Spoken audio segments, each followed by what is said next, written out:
and we're recording, and we will be repurposing the recording. We didn't put up the slide because we're, rushing for time right now. But if you do not want to be recorded, then you should leave the meeting now. All right, so this is the end of the second day. And Nicole, we've had some wonderful sessions. We're all getting to know each other. We're collaborating. Everybody's excited. And we've had, large groups all day long and last night as well. So we're ready to hear what you have to offer to us tonight. And Stefan, do you need to say anything else, or you want her to go ahead and start? I do. And Danny Ross requesting AI companion. Patty, what are we doing with that? Someone's requesting AI companion. Oh, to turn it on? Yeah. We'll do it this time. Okay. Let's do this, y'all. Thanks for being here. Nichol, okay, I got you. Now you are. Got it. Okay. There we go. Somebody hit the mic on. Nichol, thank you so much for being here, taking the time out to do this. I've been talking you up a lot after our conversation, and it's We arrived just here such a only a few deep. days ago, and we have been staying at this 10 by Somebody hit the 20 mic on. tiny house that is behind us. Okay, thanks. Sorry, y'all. I'll try to get those as they come in. I couldn't Yeah, find. thanks. You got it. But Nichol, it was just hearing your broad perspective of where AI is in a microscopic way, but you said something different, and I want you to comment on it tonight. So, Nichol got on Zoom, and she said, "I really like what you're doing," and she kind of gets this, the Black AI think tank and what we're doing here. But what she said is, "I'm looking beyond this type of thing, and I wanted to know where we're going beyond it, kind of that further place." And I really like that because instead of just how can we get all of us up to speed with things and doing well, she wants to see, but yeah, what's down the road? We want to do that stuff. So with that mindset and where you've been and what you've done, uh, Nichol, I'll give the floor to you. It's great to have you here. Great. I'm going to share my screen. So let me just get this all teed up. Okay, back to Zoom. And then, let me put my thing in presentation mode.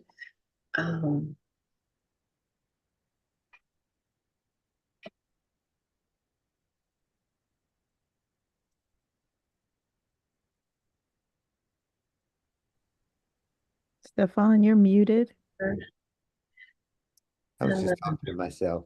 I was just saying, invite folks right now. It's really easy to do, not only to your own LinkedIn, but just invite them to this room. There you go, Nichol. We can see it.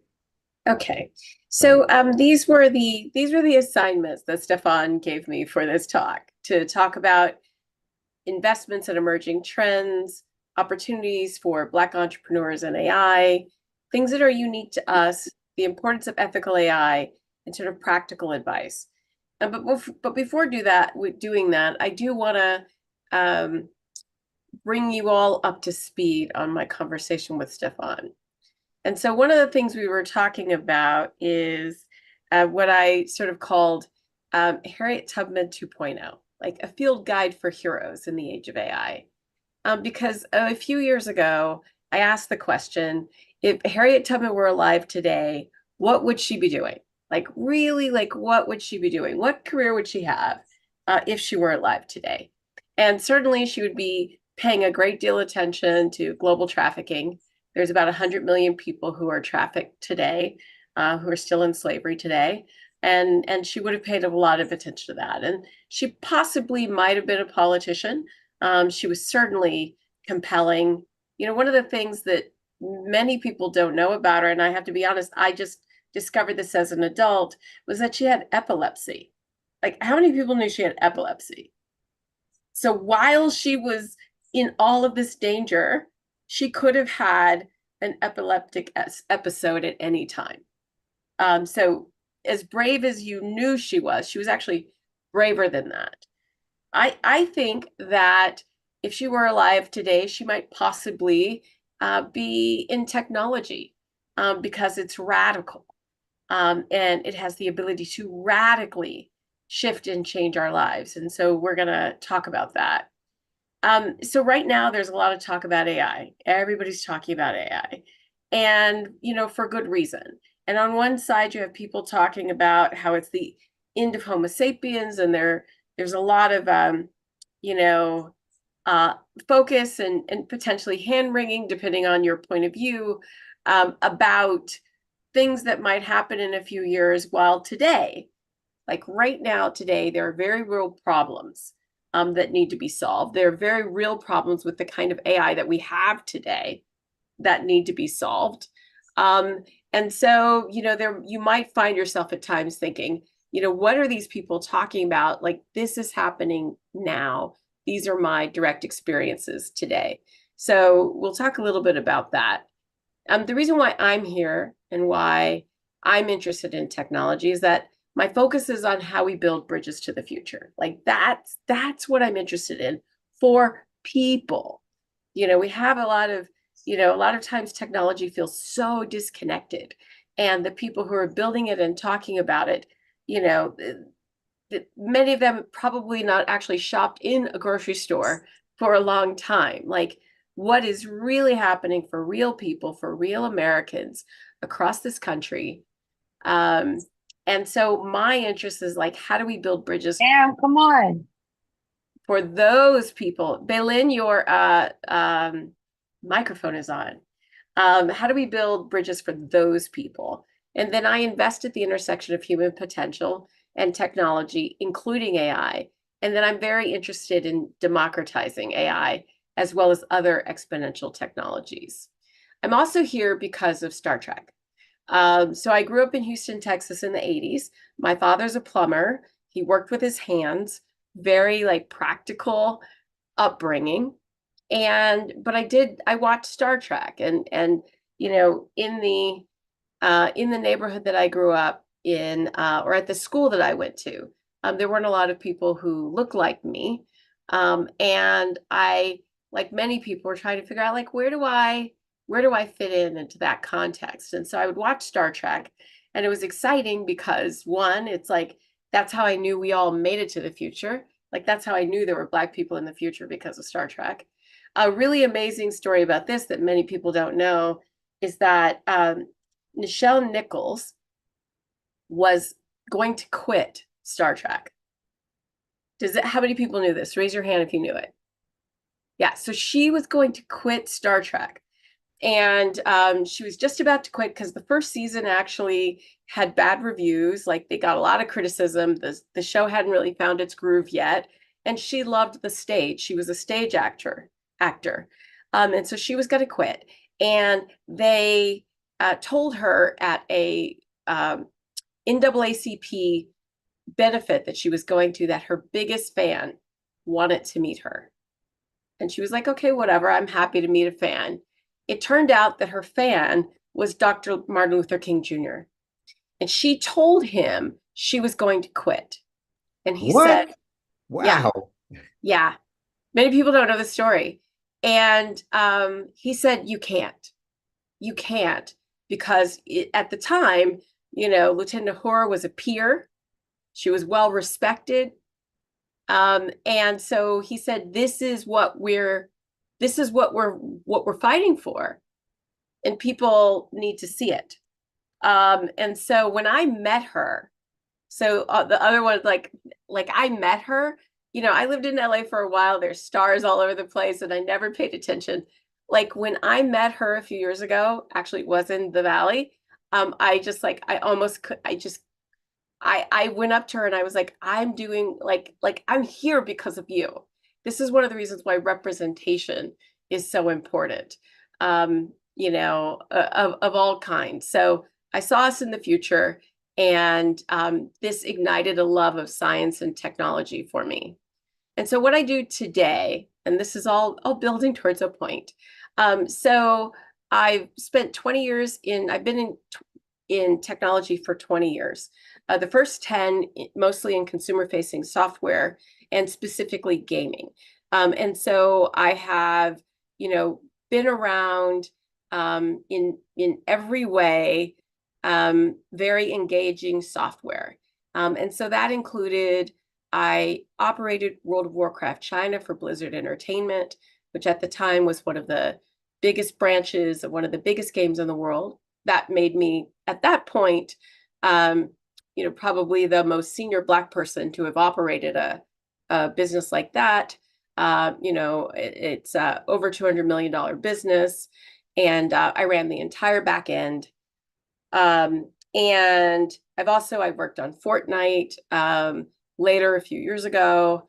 I've done coaching. I've taught classes at Stanford. I have, done several things that are sort of in this area.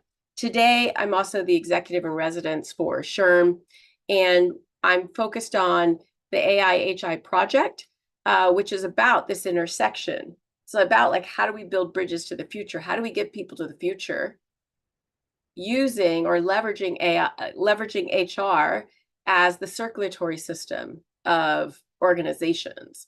And I love this working with them. They have 340,000 members, and those members take care of 325 million workers and their families every week, real people. And so this is about getting people to the future. And then the last part, Stefan and I talked about this. I wrote a book about 9 Black women who build a multinational technology company to fund a foundation that supported the liberation of Black people in the United States, South America, and Africa. But all of these things, the question between them, or the thing that they all have in common, is this question about how do we unlock the fullest potential for all? And so that really ties to AI right now. And then specifically what I invest in is what I call building the mesh. So that's mental, emotional, social health, and human performance. And this is really about how do we become healthier, happier, more resilient? How do we have the skills that allow us to build strong companies and families and communities? And how do we become our best selves so that we can create a shared vision for humanity that can meet us all? And so where we are today, I'm sure you've covered a lot about AI, but there's different types of AI. So there's generative AI, and then there's predictive AI. So there's been several generations of AI that we've got into to get to this point. So there was a period of theory, there was a period of enterprise, much of which was, there's different names for it, but a lot of it was predictive. And those are a lot of the big implementations over the last 15 years as people were figuring it out. So this stuff isn't new. And then the newest thing is essentially individual AIs, and that's where generative AI comes in. And it's been extraordinary. It's 3 times, this last all, it's 3 times cell phone adoption. And it, it's building on a lot of different stuff, but this is really taking off. The other thing that makes this different is, depending on who you talk to, the estimates in that, 3 years from now, personal assistants will be ubiquitous. 5 years from now, process assistants will be ubiquitous. And 10 years from now, a company assistant. So what this means is that 3 years from now, the ability for a person to have a personal AI, one that is dedicated to you and helps you accomplish whatever it is you are seeking to accomplish. To be determined is whether or not that AI reports to you or if it reports to Jeff Bezos. Like, to be determined, so we'll talk about like where we are in the overall AI cycle. The process assistants, and these are agents is another word. If you've heard the word agents are incredibly important to understand. And then as soon as they're available, to start to use. So an agent strings together different things you might want to accomplish into a process. And so within around 5 years from now, you'll be able to set an agent for a process. And so that might be, if you were trying to cook a dinner, then the agent would, invite the people, order the food, turn on the oven, a variety of different things. And so it's sort of a process. And then in 10 years, you'll I would say you'll see entire companies run by an agent, where you, as the owner of the company, would have a goal, and you would have multiple agents strung together who would be working for you. And we'll talk about, jobs in a second. The real thing for you to understand about where we are is that this is understanding, or being able to use agents and being interested in AI is equivalent to being interested in reading, the ability to read. It's that foundational. It's like electricity. It's like water. And so that also points towards some stuff we'll talk about at the end about, what are the battles that are important to fight, especially, in this. But it's really, think of it that way. And so I'm so proud of all of you being all in on Black AI Literacy Week. As soon as I saw what Stefan was doing, I got in touch with him and said, I love it, because it is basic literacy. It really is. And so now we'll sort of like get to what are the problems. If the world feels like it's going faster than it ever has, you're right. It is. Because what's happening is not only we're having exponential technologies, and that basically means like your cell phone is an exponential technology. Anyone who's old enough to remember when they were about the size of a brick, and then to now, and how much they cost versus processing power. It's exponential. AI or generative AI, ChatGPT, is an exponential growth curve. So we're in the age of exponentials, and then what happens is the exponentials start to stack on top of one another. And that does things like, AI looking at a electricity grid and being able to make an electric grid more efficient.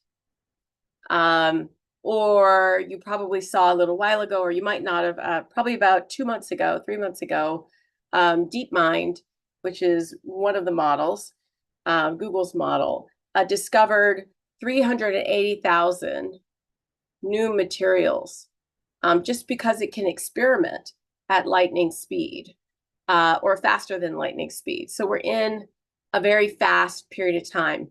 What's exciting about that is that we probably haven't witnessed in a while the ability for the board to be reset. The board can be reset right now. And we haven't had that window in a significant period of time. This is a board reset. And so that's exciting. The current problem is there's a lot of talk about what it is that makes people scared of embracing it. And that doesn't mean that there aren't problems, but what it does mean is that it's not going away. So we have to actively shape what it is as well as the regulations around it. Many of us think about Skynet. This doesn't help. And then also Sam Altman said that 95% of tasks by agencies is going to be handled by AI. There's a bunch of problematic things in here. One, he used the word currently. When it was reported, they did not include that. There's other things like today. If you look at jobs today versus jobs 20 years ago, people do on average 8 to 10 jobs in one job. If you've noticed that your job has started adding a lot of tasks, it's because you're actually doing 8 jobs on average. And so that's happening. And so, you're going to see an evolution, I think, and we'll talk about in the opportunity of what jobs look like in the future. And also, what does that mean for our ability to found things and to start things? And so I don't want to just talk at you for an hour. So I'd love to hear from a few people.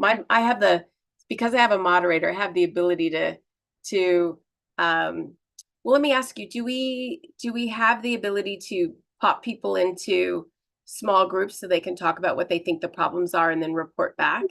I don't know, Patty. I don't think we have that, but that's a cool idea. Oh, hold on. Let's see. We don't have any breakout rooms set up. Okay. All right. Well, then, just a couple of people then raise your hand and use the hand raise, please, to do it. And then I'd like to hear a couple of people talk about what they think that, or say, short, brief, what you think the problem is. We're doing this sort of like popcorn. So the gold stars go to the people who are the most brief about what they think the problem is. Yeah, folks, raise your hand. This is a good So opportunity. like, 30 seconds, like, let's talk about it. Like, what are the other problems that you're worried about? Yeah, I know you don't want to start calling on people because I will. Charmaine and Hi, Latoya. yes. You want Go me ahead. to, Tremaine, you called on me? Yes, and then we'll do Latoya after you. Thanks. Hi, sorry I'm not on camera. What I think the problem is that we are not included in the overall large language model that we're currently using. Therefore, the images, we have to specifically say black or brown. They don't seem to be culturally specific. They're all built on Anglo sort of knowledge and understanding than something that's more diverse. I think that's the problem. Agree. Latoya? Well, I'm a piggyback off of her. I agree. We do have to do that, but I think it's also about we're not even able to go to the table and be in the room right now when these large language models are being created, as well as we're not actually, there are some out there, but we're not actually on a large scale since they're not doing it for us, making our own. And we have the intelligence within our own people to make our own. Talisha?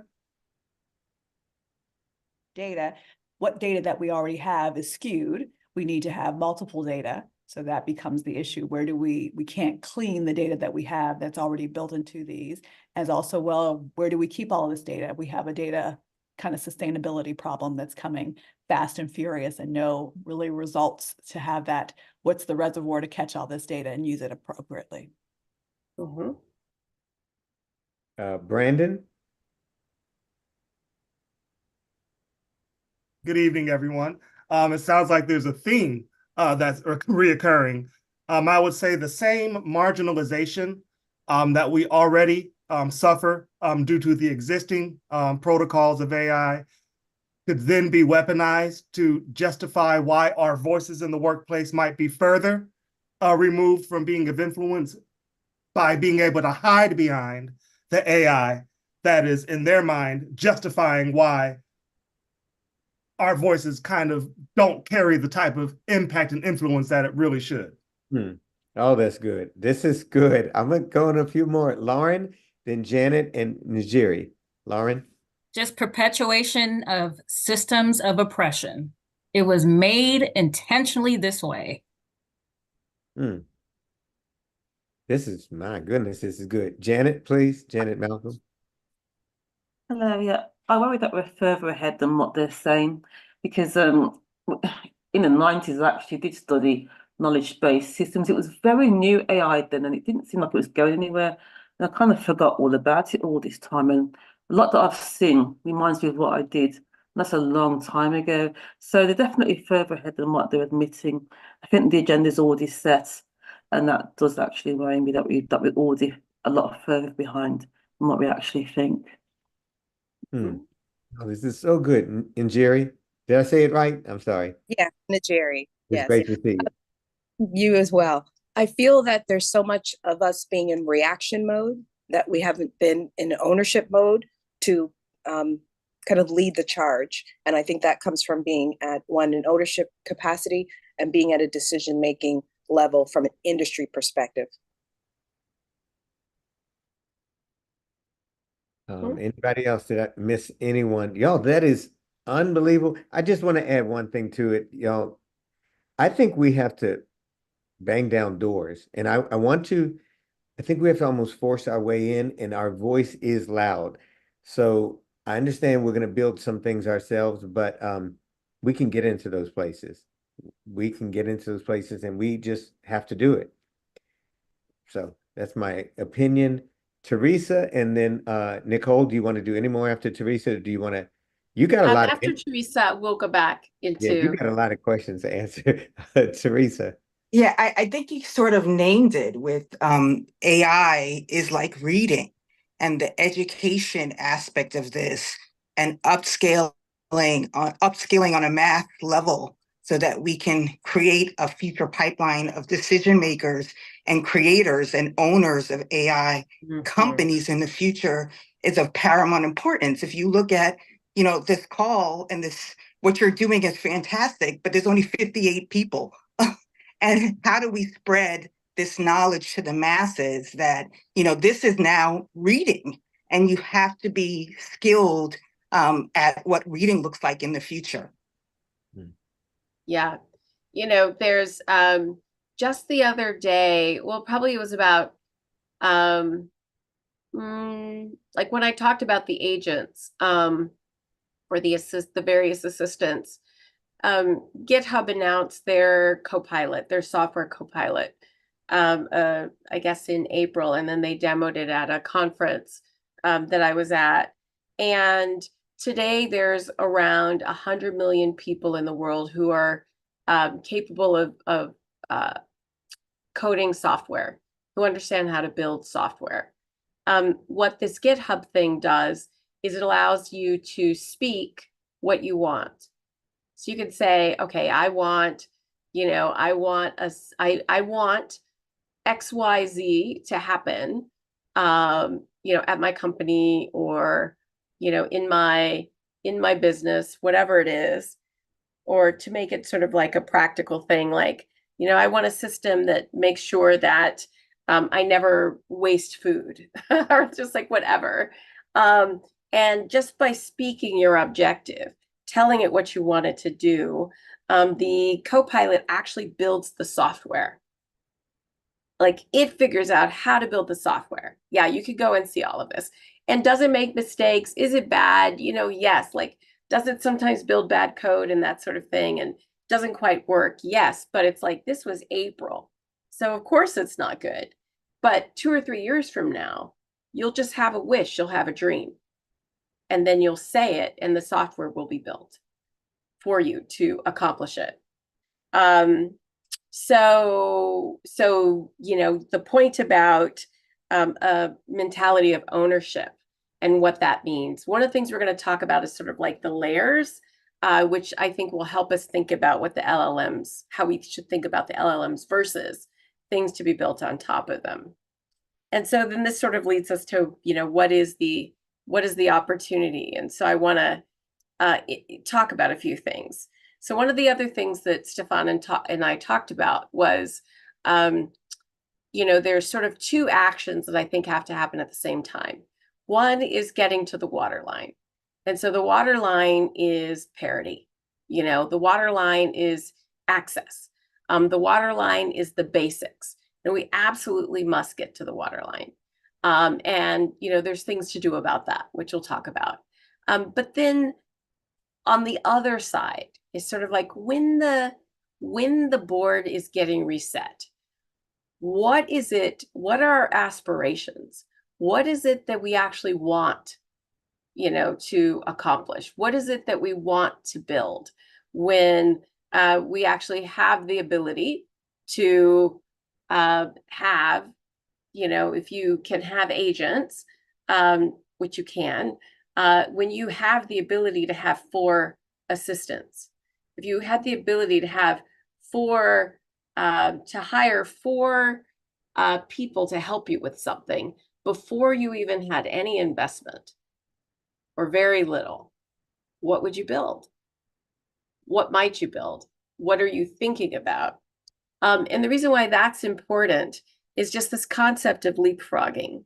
And one of the things that really inspires me is, when you look at cell phone penetration across Africa, I mean, it's just like that was exponential, exponential penetration, like exponential growth, and what they did is they skipped landlines. And actually in the US, we were behind for a minute because of the old infrastructure, the old legacy infrastructure. and landlines and, and other things like that. But because they didn't have that, they went straight to mobile. And so you had, things like M-Pesa and other things where micro payments, small payments, like things that people were like, wow, it was, the cutting edge. And there's actually quite a lot of cutting edge technology that is happening in Africa because they don't have legacy systems.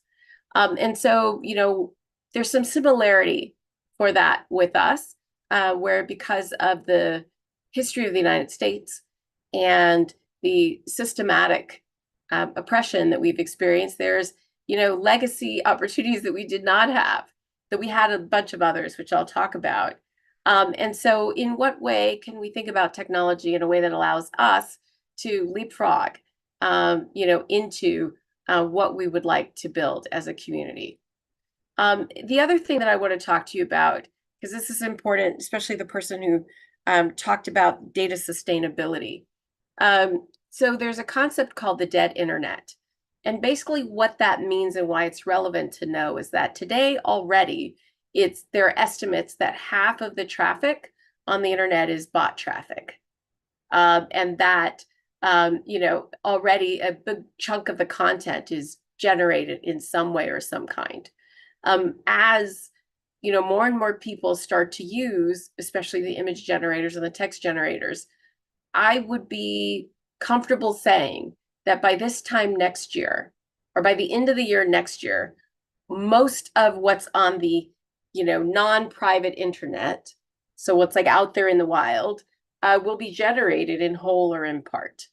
So that's called synthetic. It's all going to be synthetic data. One of the things for those of you who have played a lot with the image generators, I don't know if you've noticed when you start to feed a generated image back into the image generators, they ultimately get less and less interesting. They start to degrade because it's almost like, sometimes you'll hear people talk about data cannibalism because it's sort of flat, because it's already been, turned into the median average. Even though it looks amazing, it still is, sort of, the best way I can describe it is it's got a flatness to it. You can't see it, we can't see it, but the generators, Latoya's like going, yes, she knows exactly what I'm talking about.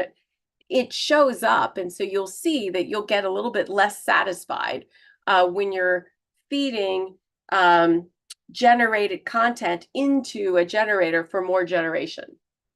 And so basically what that means is that, certainly, people are going to do more radical things to get attention. But if you've already noticed you're getting a little bit bored online, it's because of this. And so by this time next year, so one of the things, I don't know, who all saw the Adobe stuff this morning? I haven't verified it yet. I haven't gone down I've been on calls all day. But there's been a thing. Latoya, do you want to tell everybody what it was? I just saw it briefly, so I can't speak to it, but from what I saw, not impressed. So what it was, and basically because of this synthetic data, also because on the LLMs, which you should think about as utilities, and they're moving towards, it's not necessarily a great business to be in, and it's moving towards commodity. And because they've eaten the internet 2 or 3 times, and now the internet is becoming more and more synthetic, like the public internet, that's why you see, and what, I haven't verified it yet. I have to dig into it. But what the news is that Adobe changed its terms, saying that they have the right to basically train on your data. But the legal way for them to say that is we can distribute, like they say a bunch of stuff, which basically it's a way of saying we can train on your data, because the public data on the public internet is all synthetic. So it's going to get crappier and crappier and crappier. So they need the private data. However, there's things like, I'm an investor. I routinely turn confidential documents into PDFs, you know, with patented trade secrets, you know, that people have said to me, like, that's how we pass it back and forth. It's very private. And, you know, the way training really works is that it's sort of like, you know, the likelihood of something that's personal to you ever coming out is really like, you know, it's very, very, very, very unlikely. However, you already pay for your subscription.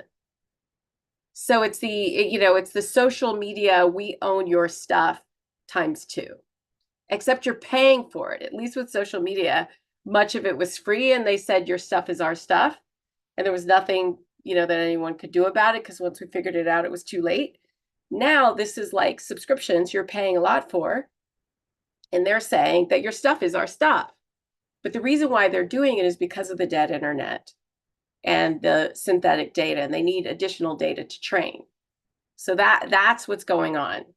But what it also means as an opportunity is, in this future of synthetic, public synthetic, and where you get a little bit less interested every time, and then once we all know that everything on the internet is synthetic, we're not going to be that interested in it, because the truth of the matter is that, you know, this technology has been around for a very short period of time, but this biology has been around for a million years. And so we're interested in one another. We're interested in one another. We're not actually interested in this other stuff. We're really, truly interested in one another. And so many people say, oh, well, you know, if someone can have an AI girlfriend or boyfriend who tells them exactly what they want to hear and does exactly what they want, they're going to want that.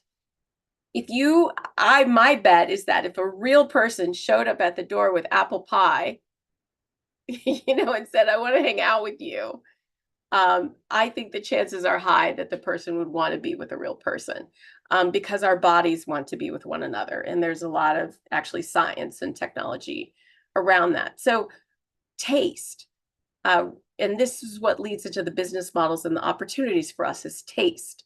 So when everything is synthetic and everything is generated, and it's really easy to do, what's going to happen is people are going to be interested in points of view. So it's going to be about curation.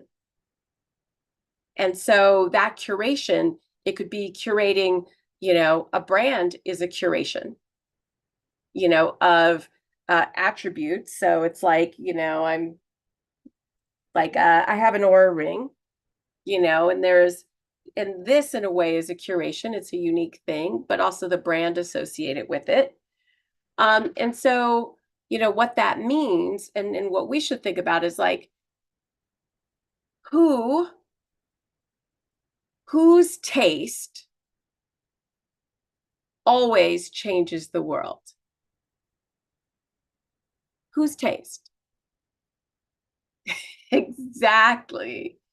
And it's not just, you know, it's not just taste in, you know, it's not just fashion taste. It's all the things that we are interested in. You know, and also if you know, look to what's happening on the continent, the taste of what those businesses look like, how they're reinventing business models because they're skipping over legacy infrastructure. Like, whose taste? And so, you know, one of the ways to think about it really is like, it's going to move into a world where taste really matters. So it's about the communities that you have, the trust that you have, you know, who is really interested in listening and serving them really well. Because when everyone has every tool, and let's just say I know there's a lot of waterline we need to do, but when everyone has all of these AI tools, the difference between one company and another, there are no moats. So as an investor right now, it's like the number of companies that I see who have come in with things that are built on top of LLMs, they have no moats, meaning they have no way to defend themselves against another comer. It's so easy to be competed out when there are no moats. And so the only thing that gives you a moat is something that you uniquely, deeply, deeply do in such a different way, that, if someone has my equal ability to serve ads, my equal ability to mix ingredients, my equal ability to like do all of these things because they've got as many ages as I do, what it really is going to come down to is, who are you? Who do you serve? How do you serve them? Do you love them? Can they feel the love in the product, in the service, in the brand, in the presentation? And do you have something unique to say? Is your taste transferred into what it is you create? And I have to tell you, as an investor, one of the things I see all the time is that, and this is going to sound a little woo-woo, but I've seen it over really literally like thousands of companies at this point over the last decade. Your level of consciousness, your level of connection gets into everything that you build. You can actually really see it. So people don't build things that are at a higher level of consciousness than they are. They can't. It's very difficult. So here's where we are. I use this. So this is a biology map, but it's really great for showing where we are with AI. So we're kind of right about in here before the explosion. So in biology and evolution, there were like periods where there was not too much going on, and then suddenly the Cambrian explosion, and so many different things happened. We're about right here. So your LLM is really kind of like the public utility company, though certainly like we need public LLMs. Like we need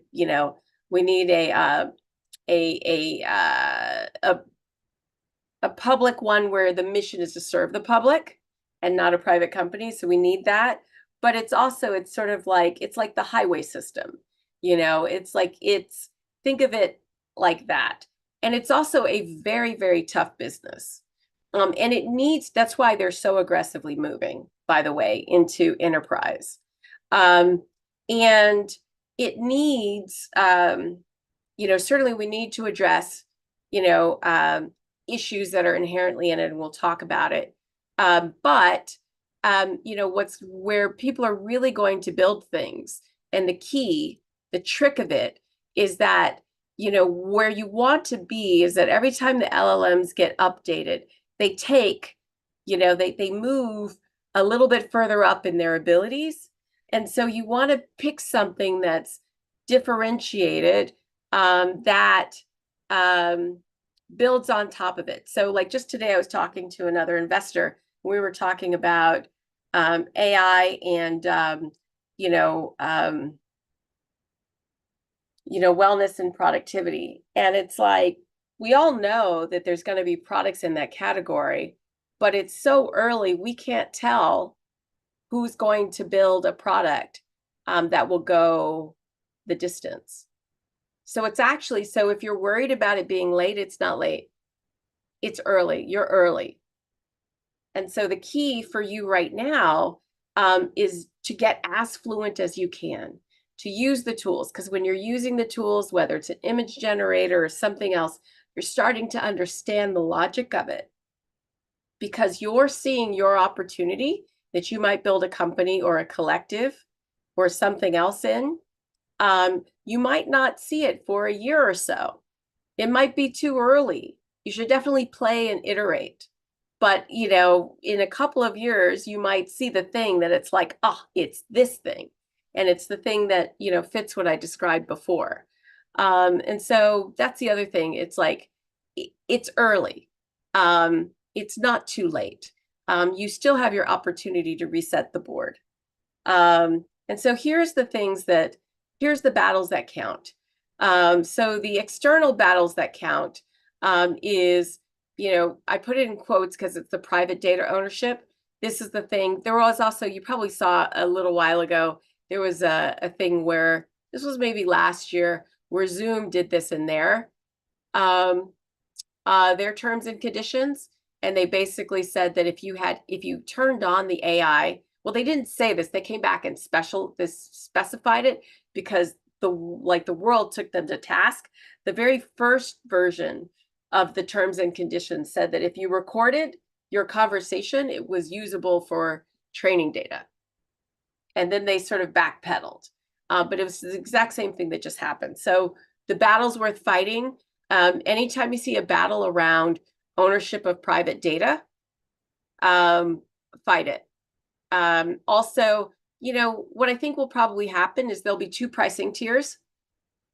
And one pricing tier, and this gets to, this also becomes this is also going to become something, but basically for your, when you're using software for your data to stay private, you can pay less than, for your data to stay private, you pay more. And if you don't want it to be private, it's either free or a very low amount for you to use the software. But this battle has to be fought. And any chance you see, if you see your representative, because a lot of this is turning into regulation, fight this one. The other one is neurodata ownership. And I know it sounds really nerdy, but it's basically, your brain data being able to be picked up in different things. This is like the ultimate privacy. And you should own this, hands down, always. So if you see, this is starting to turn into regulation. So when you see that, fight for that. Algorithmic bias, of course, these are the things that people talked about at the beginning of the call. The other one is algorithmic liability. And this one's really important because one of the things that the social media companies were able to do at the beginning of social media is they were able to say, we are a platform. And so therefore, anything that happens because of our platform, we're not liable for. So, but what's happening now, and there have been some attempts to pull that forward, but, like, for example, the EEOC issued regulations a little earlier this year, and they said if bias is happening in your organization, whether or not it was done by an algorithm or by a person, we're going to come after you. And then they also did something that was really important, is they said it doesn't matter if it comes in on the back of your vendor. If you have a vendor for resume sorting, if you buy a resume sorter and that resume sorter is biased, then you are still liable. And so what they did with that is they prevented the hot potato, which would have happened. The vendors would have said, that's how the company used it, and the company would have said, that's how the vendor used it. So that was an important one. Some other important things that are coming up is, like, as of today, the courts are saying things that are built with AI aren't copyrightable. So that's where that is right now. And I think that's really interesting. So these are the external battles that count. I'd say these are the biggest ones because they really talk about ownership and representation. On the internal, it's really your mindset. Your mindset's really important about this because it is, it is overwhelming, the velocity of change. And, the person who said on the call, there's only 58 people here. Oh, no, there's 99. I just looked at the chat. So it's the mindset and the willingness for the change. I was on a call a little while ago, and it was a call where one of the people on the call, it was a big call. There were over 100 people on it. But one of the people on the call was saying something along the lines of, with all of the challenges in the world, from the environment to income inequality to the potential for AGI to wake up and kill us all, their point of view was that it was irresponsible to have children. And it was like, and then there was, and then there was a person who, who looked like us on the call, who said, so let me get this right. There's something out there that you have no control over, that you can't see, but could get you at any time. And the person was like, yes. And the second speaker said, well, that's a lot of what it's like to be, Black in America. So that's the point about, the ability to take action in the face of asymmetric power. That has really been our story. And we have maintained hope, progress, one foot ahead of the other. So my argument actually is that, with your ability to take action in the face of asymmetric power, with your, ability, to understand, the power of your taste. I actually think that, this is the moment you were made for. The board is being reset. And so what do you want to create with that? And so let's discuss. I'm not saying anything after that. Y'all, let's drop the mic. We don't move on. We take a breath. I don't even know what to say, but Latoya, I see we got you up here. I just want to say amazing. I think we're all resonating with you that something is happening right now. So I won't take your time. Latoya first. Go ahead, Latoya. First of all, Nicole, you did this thing. It is absolutely beautiful. I got everything you was given. Yes. Yes. And like I said, I didn't get to see all of what it was. I got the glances. Adobe's doing something, and now I've been in all of these as fast as I could. But to see when somebody state that they're trying to pull for the copyright, but yet the copywriting office is saying anything AI is not going to be admissible right now, means that they already are trying to get a handle on things. And so we have to control those before they do. And so for you to sit up here and say those beautiful things about there's 99 people on here already, because we got to speak those things into existence, and the fact that our taste is what's going to differentiate us from everyone else. And we have beautiful taste. It's already been proven in every other area that we touch things in, all over the world, because I'm military and I've been all over the world and seen our taste all over the world. I am so excited. I was like some of the people in here where I'm like, I'm too late. I'm trying to learn on a learning curve, and I may not have the back end, but I have more of the creative end of the AI. So to hear I still have time to catch up and learn that back end more, and to help be one of those members that builds the things we need, is just thank you. This was awesome. Go ahead, girlfriend. This was fabulous. Thank you. I love it. I love it. Barika. Barika, can you tell me how to say your name correctly? You're saying it correctly. Great to have you. You're saying it correctly. Hi, I'm Barika. I'm going into studying AI right now at Harvard Kennedy School, and we'll be hopefully working on it in my PhD. Thank you so much for talking about resetting the board and this concept of asymmetric information, because and what I've heard and the talks I've heard is that we need to have transparency and like being transparent about what the LLMs are that people are using and what databases they're using, so that we can know like where some of the bias or some of the, this disharmony is happening when it comes to the data that's outputted.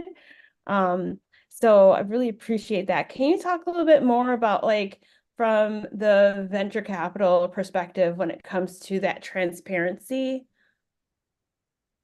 Do you mean the transparency between a company's clients and what they're doing with their data? Yes. And are you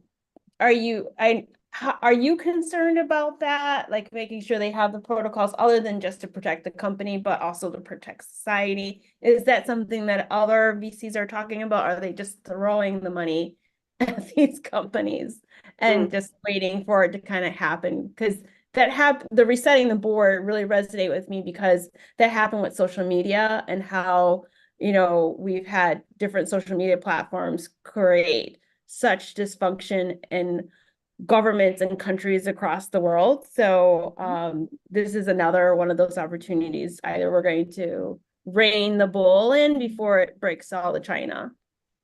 Yeah, so there's a couple of things. One, it is really important to differentiate between the LLMs and then the things that are built on top of them.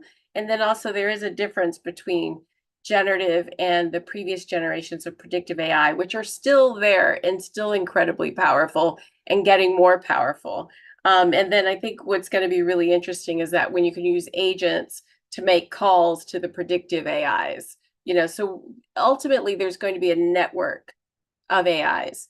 The LLM business, it's a very expensive, very hard business to be in. It's going to be like, think of LLMs as being in the business of nuclear power plants. It's like on that scale. And one question for everyone is like, do you want to run a nuclear power plant? Or do you want to make sure that the nuclear power plant has safety, safety protocols? For me personally, I want to make sure that there's safety protocols for the nuclear power plant. And I didn't get into, I wasn't thinking about nuclear power plants early enough to do this, because I think someone mentioned it was like nothing was happening, then pow.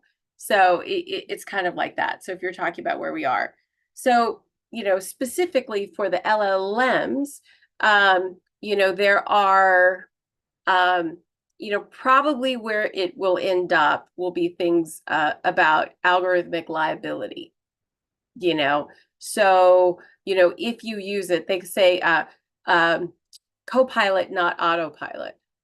And so when people are liable for the output, because there's actually it's hard it's a longer story, but there's some people who are starting to say, I don't know if the LLMs could be fixed because they were fed on the internet, and the internet has a lot of stuff on it. So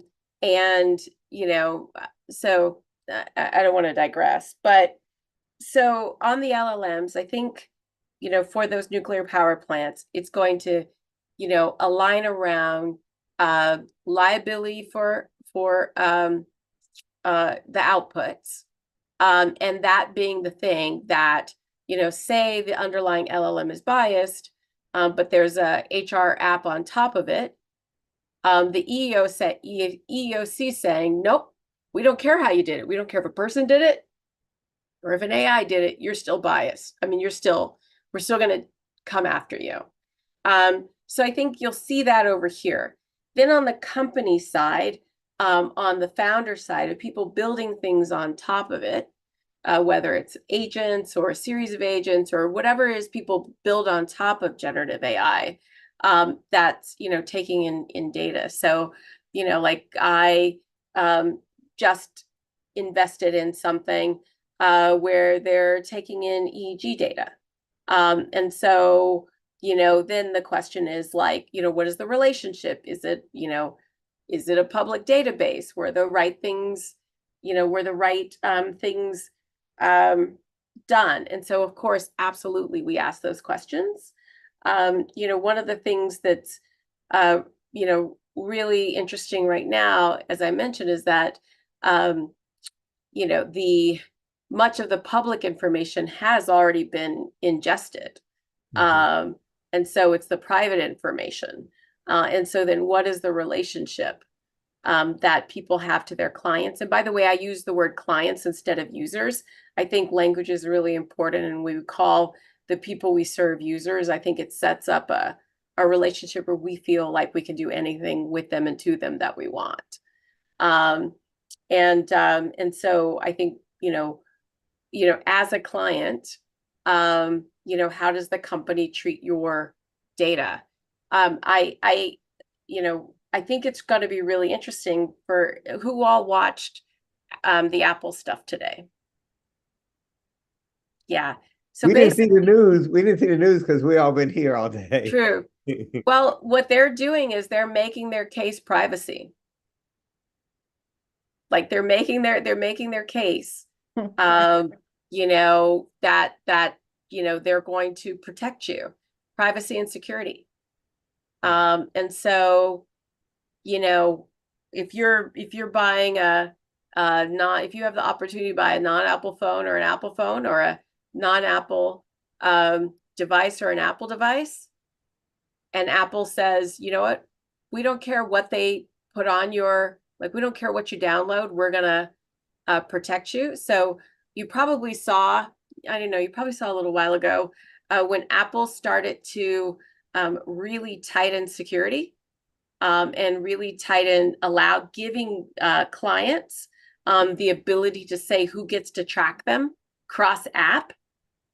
It fundamentally changed like the you know, the success ratio of advertisement when they started to prevent cross app tracking because that's what they're offering you.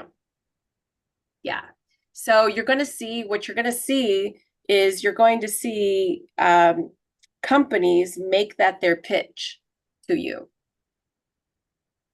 They're going to come to you and they're going to say, you know, Lauren, Patty, Lisa, your data belongs to you.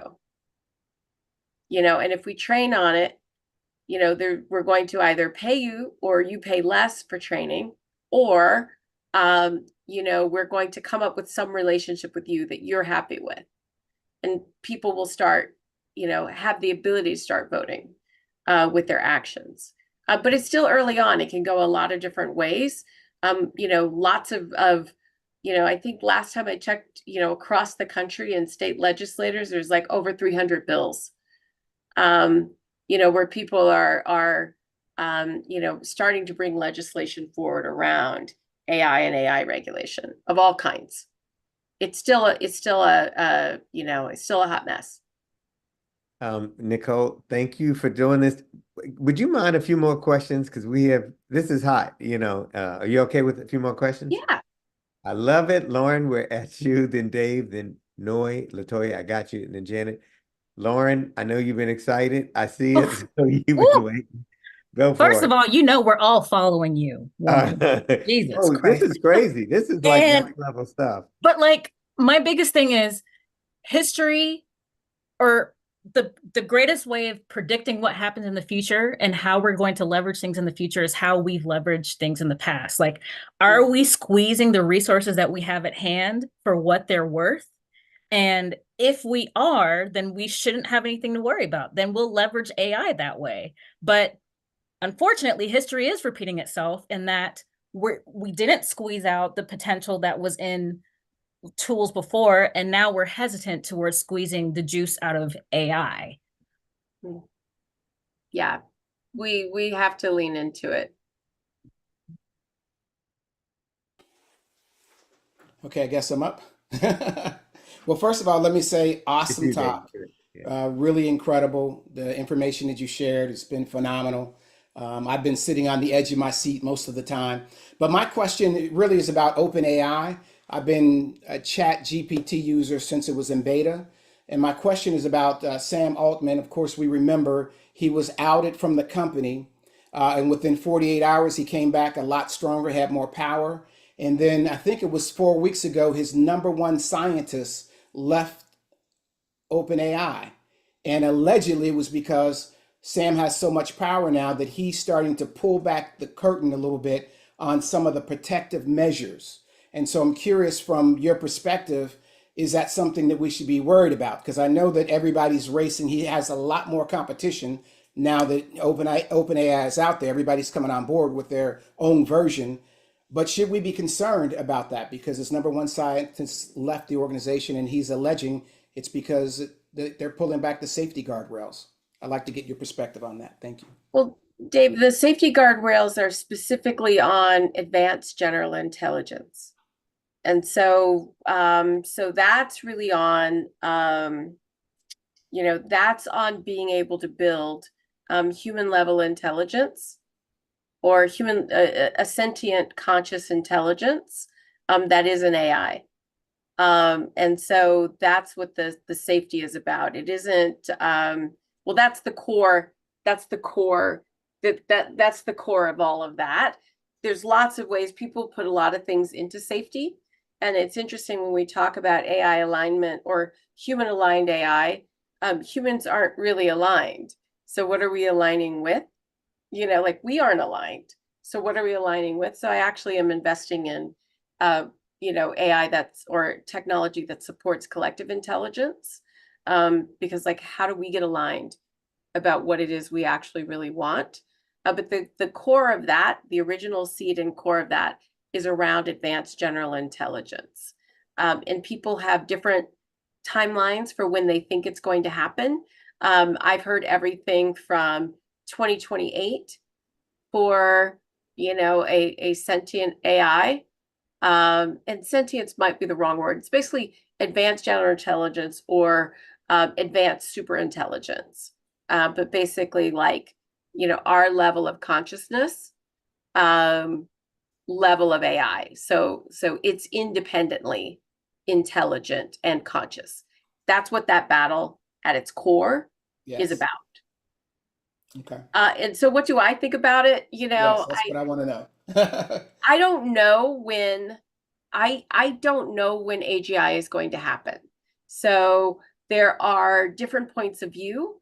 Like there's a guy named Ben Goertzel who has been building AGI external to the big companies, because his point of view was if you know, my last conversation with him was pre a lot of all of this, but basically his point of view then was that, you know, because most of the people who were working on AIs at that point were either ad sellers or military.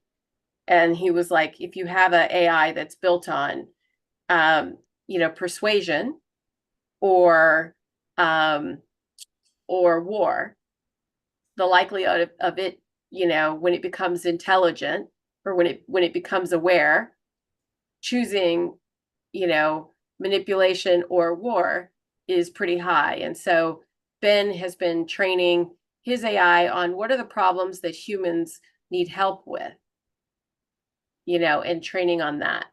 And so that's, you know, that's one point of view. And actually it's like, you know, one of the reasons I don't know what I think about this yet, but you know, when Elon Musk talks about not having the XAI be aware of, be sensitive or you know, be constrained around what it can say about certain things. His position is that is training AI to lie to us, and that sets us up for an advanced superintelligence who has that as a strategy. Mm-hmm.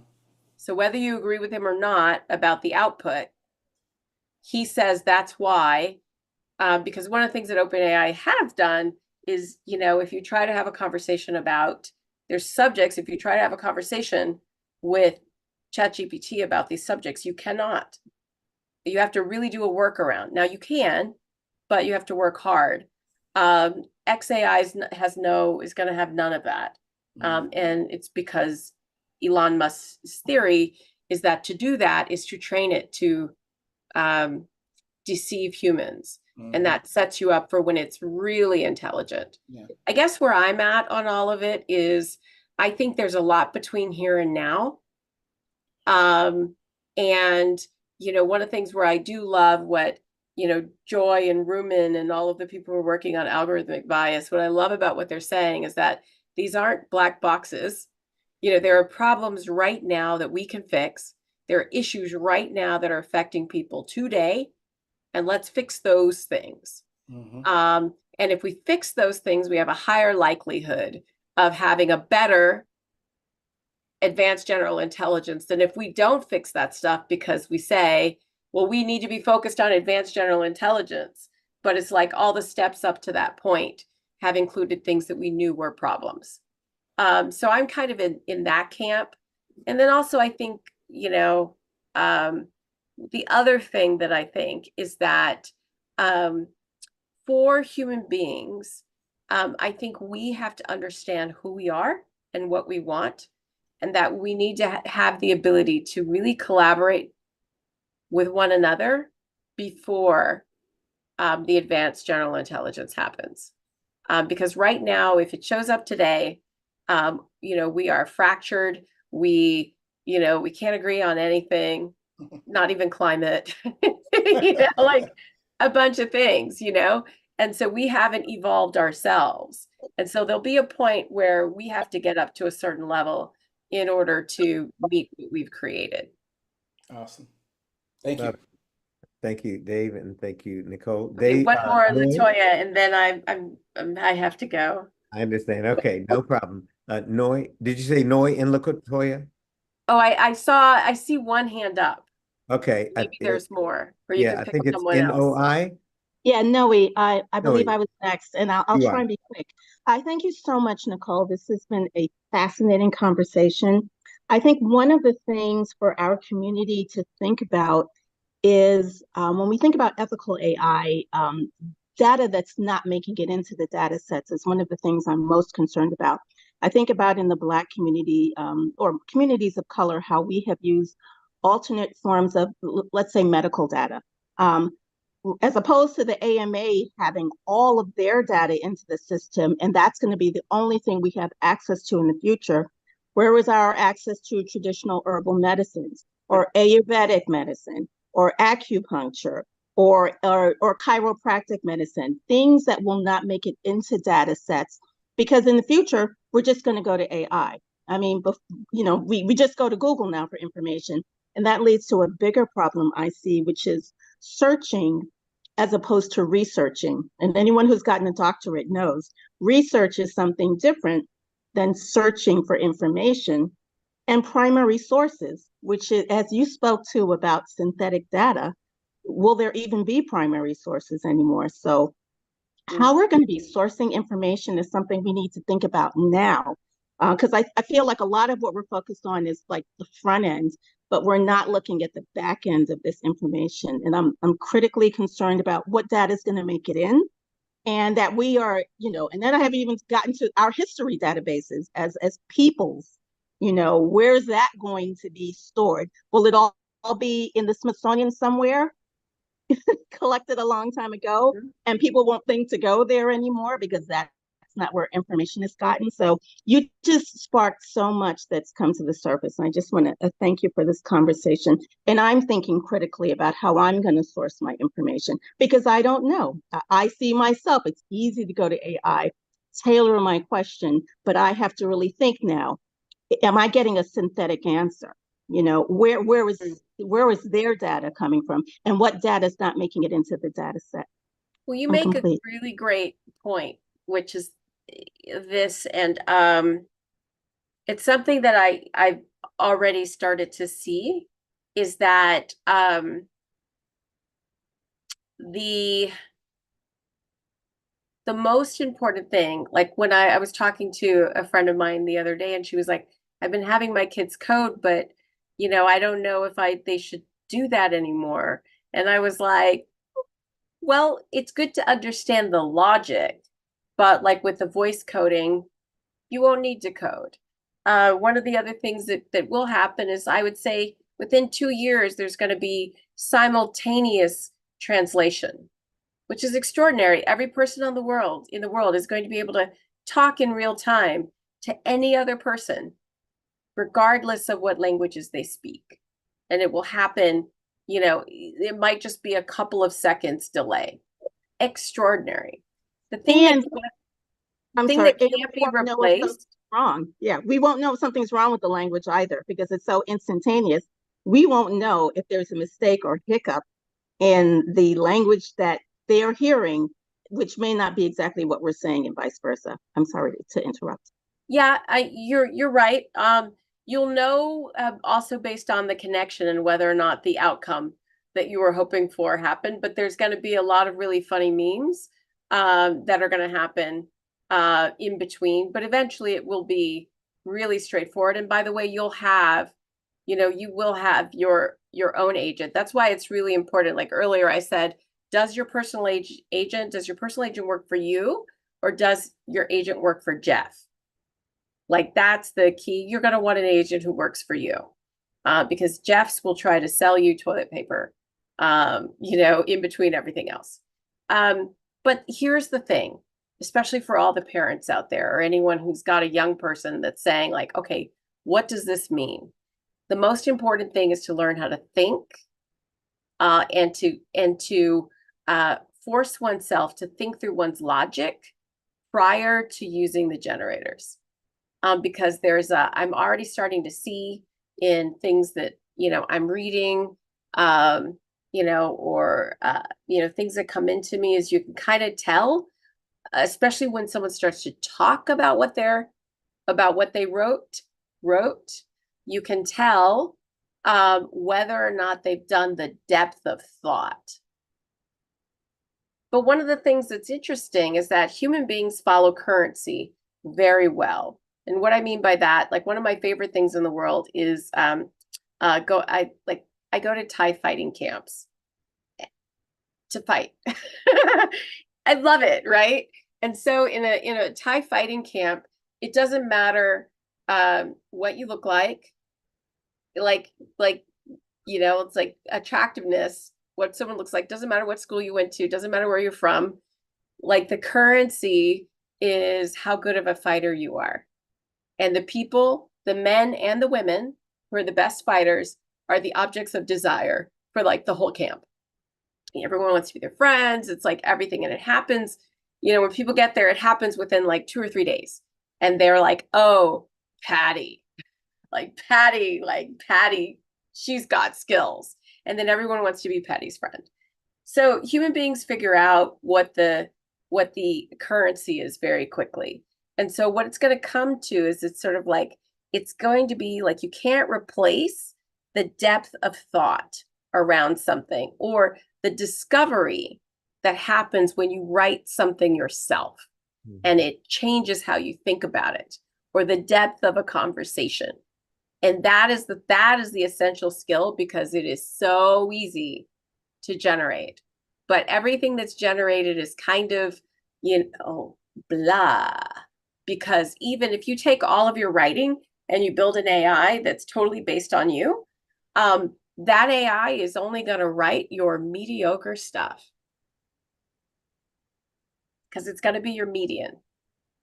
It's not going to be the best thing you ever did. It's not going to be the worst thing you ever did. But it's going to be your mediocre stuff. It's not going to be the stuff that stands out. And it's not going to be the stuff that brings you currency. Nichol, no AI could do what you did tonight. So, I mean, we know this is so real, Nichol, AI, bye. We got you. This is what you are, what AI cannot do. So we get it. So only one more question. Janet and Latoya, did either of you all already ask one? I did, so I'm gonna give to Janet. Okay, Janet, if you wouldn't mind, go for it. Last question of the night. Bit of a question and a bit of a talk. Nichol, last week, a VC company called Plug and Play, which I think is American based, they came to the UK and they were talking about their criteria for investing in medtech and health tech. And they said they're not interested in anything that doesn't have AI now. It has to be AI powered and also have local AI. And that takes me back to what you were saying about the data. It looks as though they already are looking for ways of getting better quality data by basically having the AI local to collect our data. I mean, when I originally thought of my idea, I wanted to have a way to use blockchain to encode people's health data so they could sell it themselves and have ownership of it.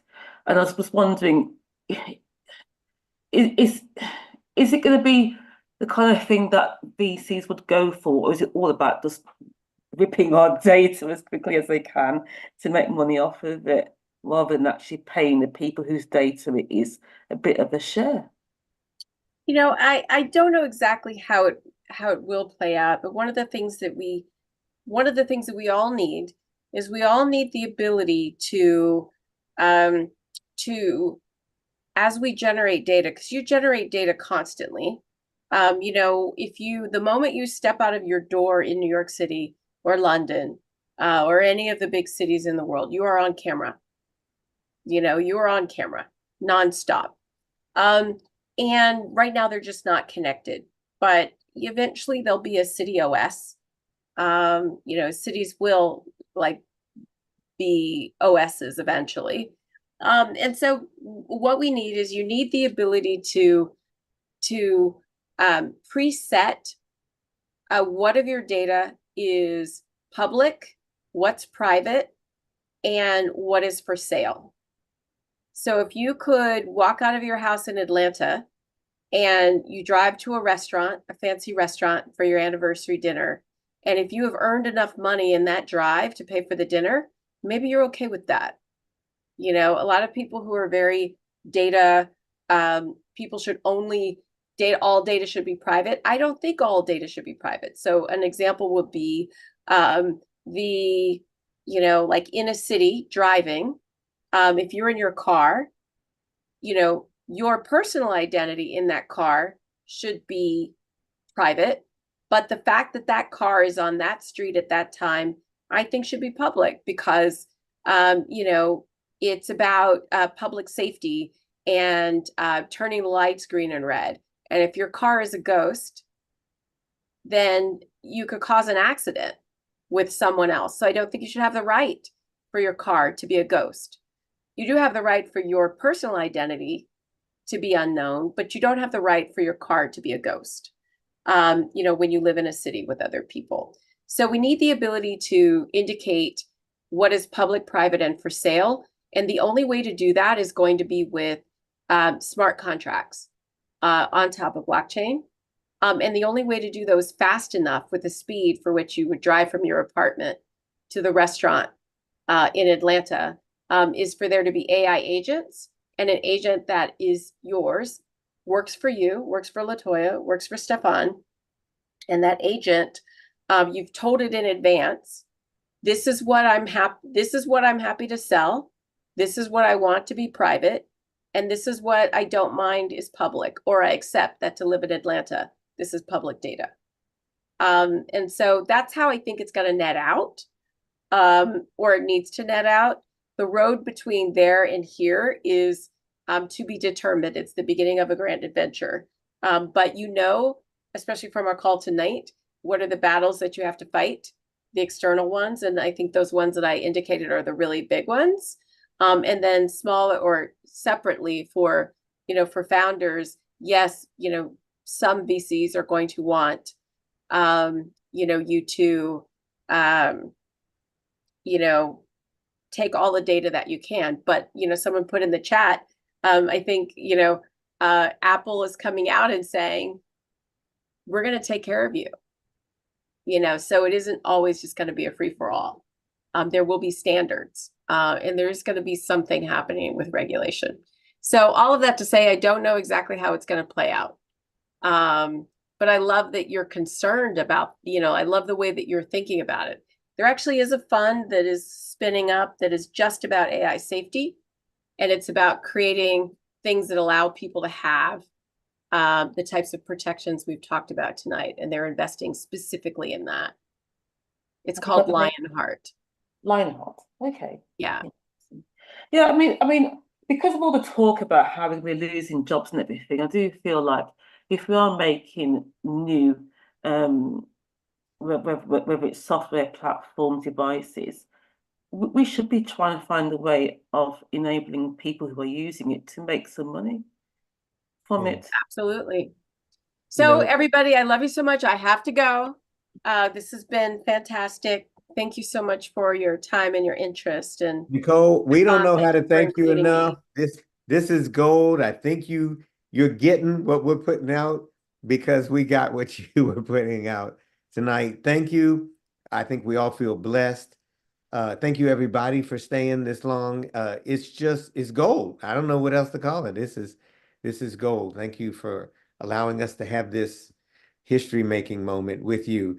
So next week, Juneteenth, but here we are talking about future. So we got the history, we got the future, and it's very timely. Thank you. Patty, would you mind closing us out? Thanks, everybody. Thank you so much. Bye-bye. Thank you so much, Nicole. Appreciate That was wonderful. We hope to see her again soon. For everyone, we're looking to tomorrow morning. I know you all have your sheet. I hope we'll have this group. Bring a friend, let your network know.